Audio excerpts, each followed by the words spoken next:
For more on this now, our Truth and Politics panel has assembled for the first time this year. Carrie Benjo is the editor of Eagle Feather News and based in Regina, and Negon Sinclair is a columnist with the Winnipeg Free Press.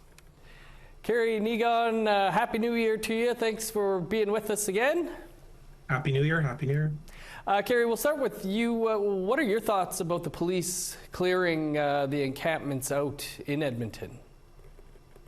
I think, well, earlier this fall, the same thing happened in Regina when the police came in heavy-handed and cleared out the encampment that was on City Hall.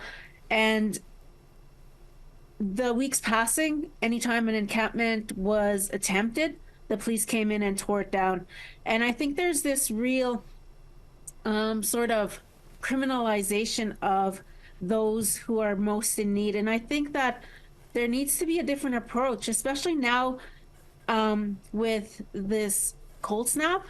It's not just criminalization of those most in need. Now they're endangering their lives because this is their only shelter that they have, and taking away is beyond cruel.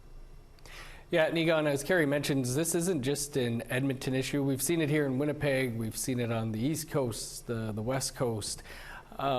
Is there a better way here? Police never solve homelessness. And in the city of Winnipeg, when the pandemic started and they closed bathrooms, that meant people's lives were at risk. They moved into bus shelters, and the solution of the city wasn't to improve services. The solution was to remove the windows in those bus shelters, literally, as Carrie said, endangering lives. Right now, there is a kind of shift in culture, particularly on the prairies when dealing with homelessness. I think largely in Manitoba because of the shift in government.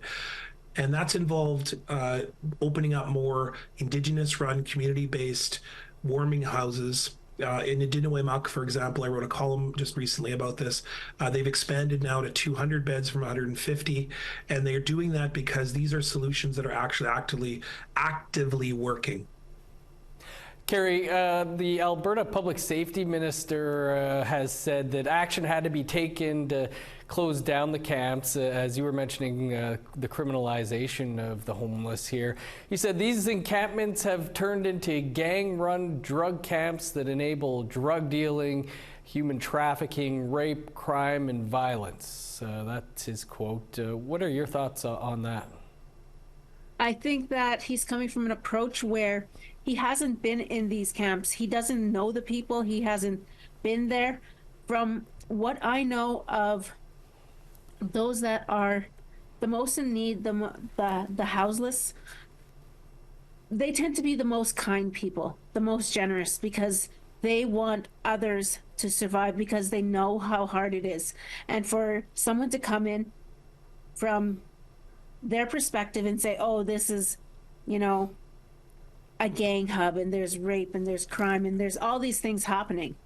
Where are the statistics? Where's the proof? Where are the victims? Where is he getting this information from? And I think it's very dangerous to perpetuate this narrative because it's further marginalizing this group that is the most in need right now. Negon, your thoughts on what the minister had to say and what can be done to help the most vulnerable, not just during a cold snap here on the prairies, but long term? I've been working in the downtown core of Winnipeg off and on with people who are in crisis, people in marginalized positions for 30 years. And I can tell you this, that the reason that people live in encampments are because A, the shelters are not safe. They're often the place where the most amount of violence takes place. B, there is love, there is kindness, there is generosity. People care for one another in encampments because those are the services that left them behind. And then C, people live in encampments because it is about control over their own lives. It's not about being dictated to and told how to live your life, what to wear, Carrying a weapon is a reality of being on the streets, particularly if you're a woman, to be safe to do so. And oftentimes within a shelter, you're put into a dangerous situation where that's taken away from you.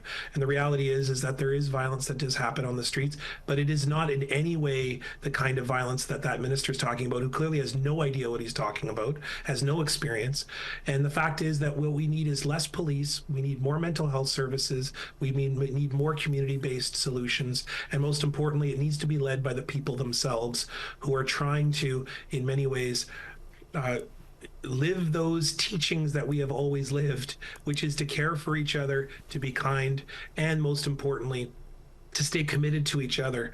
I think, in fact, when you look at people who are in encampments, you're seeing the continuation of many of our traditions, which are ways that people have followed for thousands of years. Niigaan and Carrie, will have to leave it there. An issue that certainly won't be going away. Good to have you back. Yeah, miigwech.